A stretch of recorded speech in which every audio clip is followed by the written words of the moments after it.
नमस्कार, मी आबा माळकर. आपण पाहतात लक्षवेध. मंडळी, शिवसेना भाजपची युती तुटावी यासाठी शरद पवार जंग पछाडत होते. त्यांनी अनेक क्लुप्त्या केल्या, पण शिवसेना प्रमुख पदी बाळासाहेब ठाकरे असेपर्यंत शरद पवारांची काही डाळ शिजली नाही. मात्र पवार साहेब ही युती तुटावी यासाठी प्रयत्न करत होते. त्यामुळेच 2014ला ज्यावेळेस भाजपचे आमदार सगळ्यात जास्त आले आणि ते आता सरकार स्थापन करणार असं म्हटलं जात होतं, त्यांना 10-15 आमदारांची गरज होती. त्यावेळेस शरद पवार यांनी भाजपला न सांगता पाठिंबा देऊ केला होता आणि मग स्वतःच त्याचा खुलासा केला की भाजप आणि शिवसेनेमध्ये वितुष्टता निर्माण व्हावी म्हणून मी बिनशर्त पाठिंबा त्यावेळेस भाजपला दिला होता. ते ती पहिली क्रिया होती शरद पवार यांची जाहीरपणे शिवसेना भाजप युती तोडण्याची.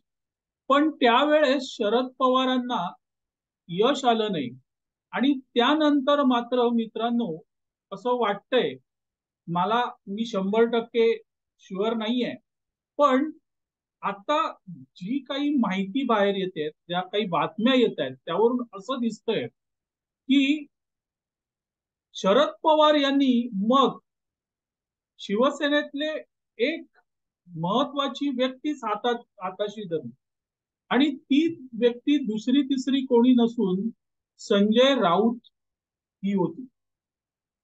ज्या वेळेस 2014 मध्ये फडणवीस मुख्यमंत्री होते त्यावेळेस संजय राऊत दैनिक सामनामधून सातत्याने त्यांच्या विरोधात गरळ ओकत होते. स्वतः शिवसेना सरकारमध्ये होती, पण दैनिक सामना मात्र आपल्याच पक्षावर, म्हणजे आपला पक्ष ज्या सत्तेत आहे त्या सत्तेवरच टीका करत होता. आणि एक प्रकारे असं वाटत होतं की संजय राऊत यांनी भाजप आणि शिवसेना यांच्यामध्ये वितुष्टता निर्माण होण्यासाठी काही सुपारी घेतली आहे की काय, अशी ही चर्चा त्या काळात होती.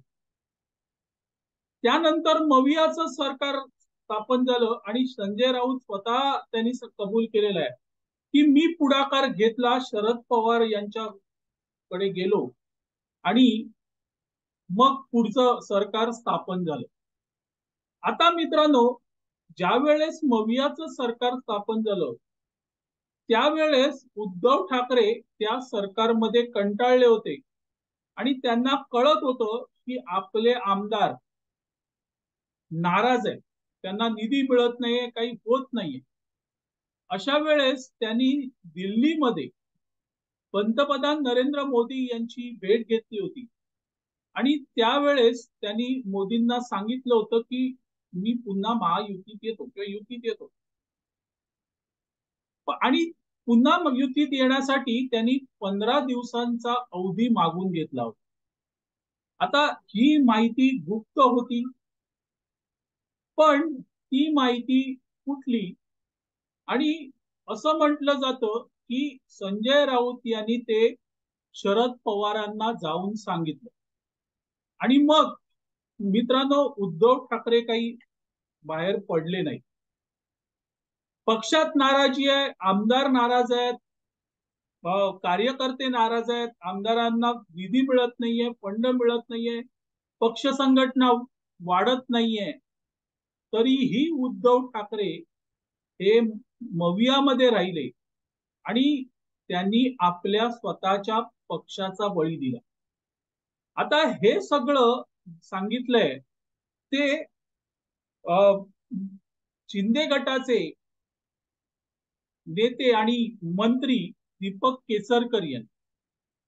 केसरकर यांनी हा गौप्यस्फोट केलाय आणि तोही सुनील तटकरे, जे राष्ट्रवादी काँग्रेसचे खासदार आहेत आणि प्रदेशाध्यक्ष आहेत अजितदादा गटाचे, त्यांनी त्यांच्या हवाल्याने सांगितलंय. त्यांनीच, म्हणजे सुनील तटकरे असं म्हणतात की संजय राऊत त्यावेळेस शरद पवारांना जाऊन भेटले आणि त्यांनी ती बातमी फोडली.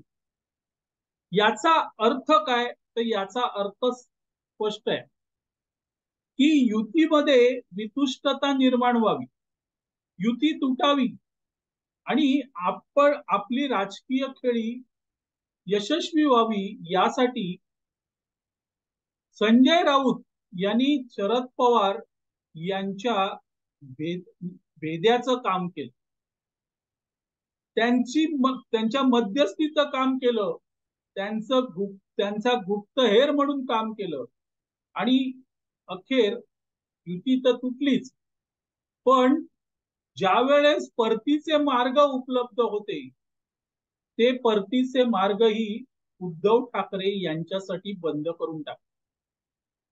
आहे की नाही गंमत मित्रांनो? की ज्यांच्यासाठी आपण लढतोय, ज्यांच्यासाठी आपण काहीही करू असं संजय राऊत वारंवार सांगत असतात, पण आतापर्यंत संजय राऊत यांनी काय केलं असा सवालच आता शिवसेनेचे नेते विचारू लागलेले आहेत.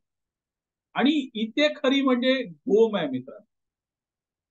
आज उद्धव ठाकरे किंवा संजय राऊत असतील, हे सातत्याने नरेंद्र मोदी यांना टार्गेट करतायत, त्यांच्यावर टीका करतायत, पण ज्या वेळेस परतीचा प्रसंग आला किंवा परत जावं असं वाटत होतं त्यावेळेस हेच उद्धव ठाकरे नरेंद्र मोदी यांना भेटले होते आणि तिथेही परत येतोय असं सांगितलं होतं आणि तिथेही मोदींचा विश्वासघात केला.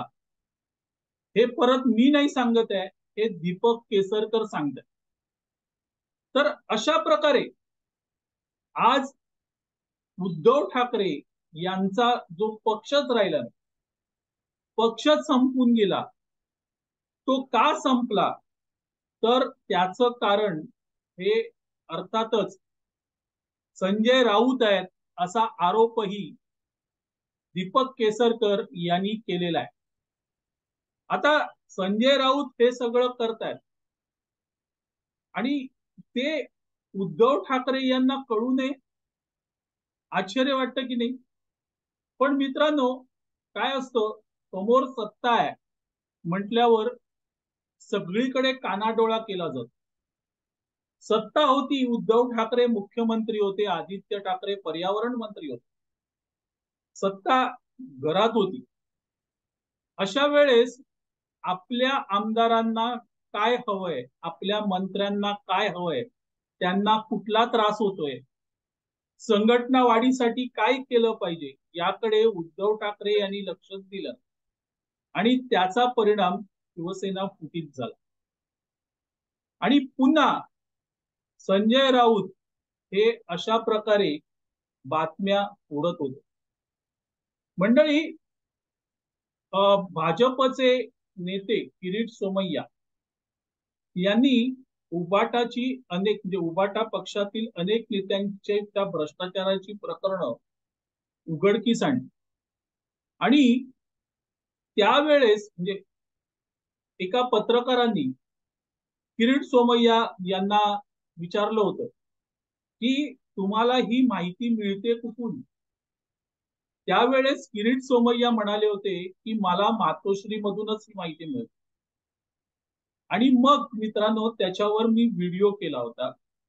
मातोश्रीचा घरभेदी सापडला आणि त्यावेळेस मी संशय व्यक्त केला होता. तो संशय काही प्रसंगाच्या आधारे व्यक्त केला होता. मातोश्रीचा घरभेदी सापडला हा व्हिडिओची लिंक मी कॉमेंट मध्ये दिली आहे, तुम्ही जरूर बघा. आता केसरकर स्वतःच सांगताय की ही जी बातमी होती ती गुप्त ठेवायला पाहिजे होती, पण ती पवारांपर्यंत गेली आणि ती संजय राऊत यांच्या मार्फत गेली. ही खळबळजनक बातमी, हे खळबळजनक आहे. असो मित्रांनो, संधी होती त्यावेळेस ती साधली नाही.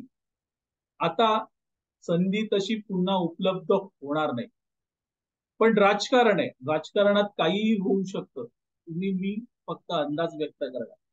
मंडळी, तुर्तास इथे थांबतो. आपल्याला हा व्हिडिओ आवडला तर लाईक करा, शेअर करा आणि लक्षवेधला सबस्क्राईब करा. सबस्क्राईब करताना बेल आयकॉन जरूर दाबा.